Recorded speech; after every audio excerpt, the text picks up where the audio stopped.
Hello friends, എല്ലാവർക്കും സുഖമല്ലേ? ഞാനേ എൻ്റെ കയ്യിലുള്ള കുറച്ച് കറൻസി കളക്ഷൻസ് ഇന്ന് കാണിച്ചു തരാമെന്ന് വിചാരിച്ചു. അതാണ് ഈ വീഡിയോയിലുള്ളത്. അപ്പം നമുക്ക് 1 by 1 ആയിട്ട് നോക്കിയാലോ. ഞാൻ കറൻസി കളക്ട് ചെയ്യാൻ തുടങ്ങിയിട്ട് വളരെ കുറച്ച് കാലമായിട്ടുള്ളൂ. അതുകൊണ്ട് തന്നെ വളരെ കുറച്ച് കറൻസി മാത്രമേ എൻ്റെ കയ്യിലുള്ളൂ. അപ്പോൾ ഫസ്റ്റ് എൻ്റെ കയ്യിലുള്ളത് മലേഷ്യൻ കറൻസിയാണ്. മലേഷ്യൻ കറൻസിനെ വിളിക്കുന്ന പേര് റിങ്കിറ്റ് എന്നാണ്. ഇവിടെ എഴുതിയിട്ടുണ്ട് റിങ്കിറ്റ് മലേഷ്യ. അപ്പോൾ ഇതിൻ്റെ ഇന്ത്യൻ മൂല്യം വരികയാണെങ്കിൽ ഒരു റിങ്കിറ്റ് എന്ന് പറഞ്ഞാൽ 20.79 റുപ്പീസിന് കണക്കായിട്ടാണ് വരുന്നത്. അപ്പോൾ 50 റിങ്കിറ്റ് എന്ന് പറയുമ്പം ഏകദേശം 1040 വരും. അപ്പോൾ എൻ്റെ കയ്യിൽ വേറൊരു കറൻസി കൂടി ഉണ്ട്. മലേഷ്യയുടെ തന്നെ 10 റിങ്കിറ്റാണ് വരുന്നത്. കണ്ടില്ല? ഇതിൻ്റെ മൂല്യം ഇന്ത്യൻ റുപ്പീസിൽ കണക്കാക്കുകയാണെങ്കിൽ 415 റുപ്പീസിന് അടുത്തായിട്ട് വരും. അപ്പോൾ ഇതാണ് എൻ്റെ കയ്യിലുള്ള ഫസ്റ്റ് കറൻസി എന്ന് പറയുന്നത്. നെക്സ്റ്റ്, ഇത് കണ്ട പെട്ടെന്ന് തന്നെ ചെറിയ ആൾക്കാർക്ക് മനസ്സിലായിട്ടുണ്ടാവും, ശ്രീലങ്കൻ കറൻസിയാണ്. ശ്രീലങ്കൻ കറൻസിക്കും നമ്മുടെ ഇന്ത്യനെ പോലെ തന്നെ റുപ്പീസ് എന്നാണ് പറയുന്നത്. ഇത് 20 റുപ്പീസാണ്. അപ്പോൾ ശ്രീലങ്കൻ കറൻസിയുടെ മൂല്യം എന്ന് പറയുന്നത് ഇന്ത്യൻ രൂപയിൽ കണക്കാക്കുകയാണെങ്കിൽ ഒരു ശ്രീലങ്കൻ റുപ്പീസ് എന്ന് പറയുന്നത് 0.29 ഇന്ത്യൻ റുപ്പിയാണ്. അപ്പോൾ 20 റുപ്പി എന്ന് പറയുമ്പോൾ 5.78 ഇന്ത്യൻ റുപ്പിയാണ് ഇതിൻ്റെ മൂല്യം വരുന്നത്. നെക്സ്റ്റ് നമുക്ക് ഇതാണോ, ഇത് ലബനീസ് കറൻസിയാണ്, ലബനിയൻ കറൻസി. ഇതിന് ശരിക്കും ഞാൻ ഗൂഗിളിൽ നോക്കിയപ്പോൾ ലബനീസ് പൗണ്ട് എന്നാണ് ഈ കറൻസിനെ പറയുന്നത്. പക്ഷെ ഇതിൽ എഴുതിയിരിക്കുന്നത് ലിബാൻ എന്നാണ്. ഇത് കറക്റ്റ് എന്താണെന്ന് എനിക്കറിയില്ല. ലബനീസ് പൗണ്ട് എന്നാണ് ലബനിയൻ കറൻസിനെ പറയുന്ന പേര്. അപ്പോൾ ഒരു ലിബാൻ അല്ലെ ഒരു ലബനീസ് പൗണ്ട് എന്ന് പറയുന്നത് 0.00098 ഇന്ത്യൻ റുപ്പിയാണ് വരുന്നത്.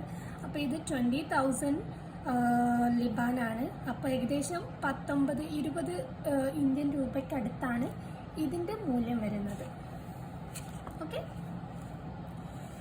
അടുത്തത് ഇത് ഞാൻ ജോലി ചെയ്യുന്ന ഖത്തറിൻ്റെ കറൻസിയാണ്. ഖത്തർ റിയാൽ എന്നാണ് ഈ കറൻസി പറയുന്നത്. ഇതിൽ റിയാൽ ഇവിടെ 1 റിയാൽ എന്ന് എഴുതിയിട്ടുണ്ട്. അപ്പോൾ 1 റിയാൽ എന്ന് പറഞ്ഞാൽ ഏകദേശം 24 ഇന്ത്യൻ രൂപയാണ് അതിൻ്റെ മൂല്യം വരുന്നത്. കണ്ടോ? അടുത്തത് ഓക്കെ, ഇത് ദുബായിയുടെയാണ്, അതായത് യുണൈറ്റഡ് അറബ് എമിറേറ്റ്സിൻ്റെ കറൻസിയാണ്. ദുബായിയുടെ കറൻസിനെ പറയുന്നത് ദിർഹം എന്നാണ്. അപ്പോൾ ഒരു ദിർഹം ഇന്നത്തെ മൂല്യം അനുസരിച്ച് 23.91 ഇന്ത്യൻ രൂപയാണ്, ഏകദേശം 24. അപ്പോൾ 20 ദിർഹം എന്ന് പറയുന്നത് ഏകദേശം 478 ഇന്ത്യൻ രൂപയ്ക്ക് കണക്കായിട്ട് വരും. ഓക്കെ, അടുത്തത് ഇതാണ്. ഇത് കണ്ടിട്ട് ഇവിടെ എഴുതിയിട്ടുണ്ട്. എങ്ങനെയായാലും ഇതാണ് റൊമേനിയൻ കറൻസി. റൊമേനിയൻ കറൻസിനെ പറയുന്ന പേരെന്ന് പറഞ്ഞാൽ റൊമേനിയൻ ലൂ എന്നാണ്. കണ്ടോ? ഇതാണ് റൊമേനിയൻ ലൂ.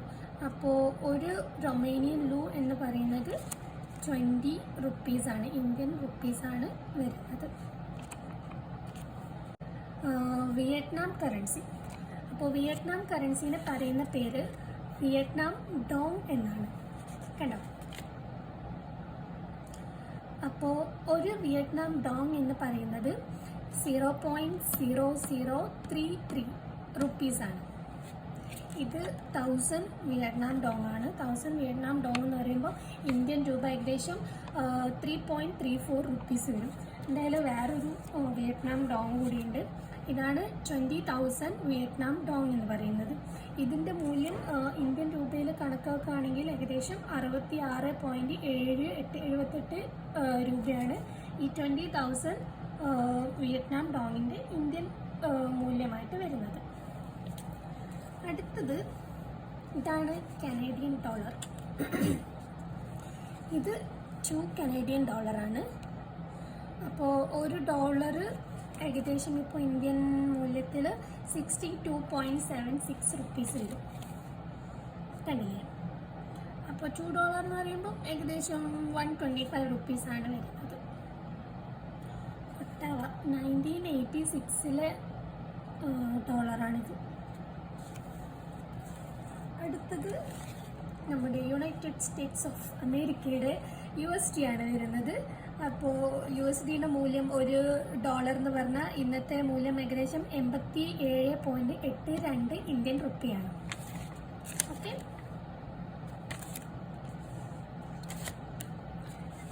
സത്യം പറഞ്ഞാൽ ഇതിൽ ഇങ്ങനെ ഒരു ചിഹ്നം ഞാൻ ഇപ്പോഴാണ് ശ്രദ്ധിക്കുന്നത് കേട്ടോ. എനിക്ക് സത്യം പറഞ്ഞാൽ അറിയില്ലായിരുന്നു. അപ്പോൾ ഈ ഇല്ലുമിനാറ്റിൻ്റെ ചിഹ്നം ഈ ഡോളറിലുണ്ട് എന്ന് ഞാൻ ഇന്നാണ് ആദ്യമായിട്ട് കാണുന്നത്. ഇത്രയും കാലം ഇത് കയ്യിലുണ്ടായിട്ട് ഞാൻ വിശദമായിട്ട് നോക്കിയിട്ടുണ്ടായിരുന്നില്ല. അപ്പോൾ ഇതിൽ ഇങ്ങനൊരു പരിപാടി ഉണ്ടെന്ന് എനിക്കറിയില്ലായിരുന്നു. കണ്ടോ, പിന്നീടാണ് ഇല്ലുമിനാറ്റിൻ്റെ ആൾക്കാരില്ലേ. ഓക്കെ, അപ്പോൾ എൻ്റെ കയ്യിലുള്ള ലാസ്റ്റ് കറൻസിയാണ് ഇതാണ്. ഇന്തോനേഷ്യൻ റുപ്പിയ എന്നാണ് ഈ കറൻസിനെ വിളിക്കുന്നത്. ഇന്തോനേഷ്യൻ്റെ കറൻസിൻ്റെ പേരാണ് റുപ്പിയ. അപ്പോൾ ഇത് 2000 റുപ്പിയ ആണ്. ഒരു ഇന്തോനേഷ്യൻ റുപ്പിയ എന്ന് പറയുന്നത് 0.0053 റുപ്പീസാണ്. അപ്പോൾ 2000 എന്ന് പറയുമ്പോൾ ഏകദേശം 10.54 ഇന്ത്യൻ രൂപയാണ് ഇതിൻ്റെ ഇന്ത്യൻ രൂപയുടെ മൂല്യമായിട്ട് വരുന്നത്. അപ്പോൾ ഇത്രയും കറൻസീസാണ് എൻ്റെ കയ്യിലുള്ളത്. ഞാൻ സ്റ്റില് കളക്ട് ചെയ്യാൻ ശ്രമിക്കുന്നുണ്ട്. കുറച്ചുകൂടി കളക്ഷൻ ഉണ്ടാവും ഞാൻ വിചാരിക്കുന്നു. അതുകൂടി കിട്ടിയിട്ടാകുമ്പോൾ ഞാനത് നെക്സ്റ്റ് വീഡിയോ ആയിട്ട് ചെയ്യാം. ഇത് മാത്രമല്ല, എൻ്റെ കയ്യിൽ ഒത്തിരി കോയിൻ കളക്ഷൻസ് ഉണ്ട് കേട്ടോ. കാണിച്ചുതരാം. ഇതുണ്ടോ, ഇത് മുഴുവൻ എൻ്റെ കയ്യിലുള്ള കോയിൻ കളക്ഷൻസ് ആണ്. അപ്പോൾ ഇത് ഞാൻ അടുത്ത വീഡിയോയിൽ കാണിക്കാൻ കാരണം കുറച്ചധികം കാണിക്കാനുണ്ട്. അയ്യോ, ഒരു കാര്യം പറയാൻ മറന്നുപോയി. അപ്പോൾ ഈ മുഴുവൻ കറൻസിയുടെ ഏകദേശം ഇന്ത്യൻ മൂല്യം എന്ന് പറയുന്നത് 2294.92 രൂപയാണ്. അപ്പോൾ thank you for watching my video. See U.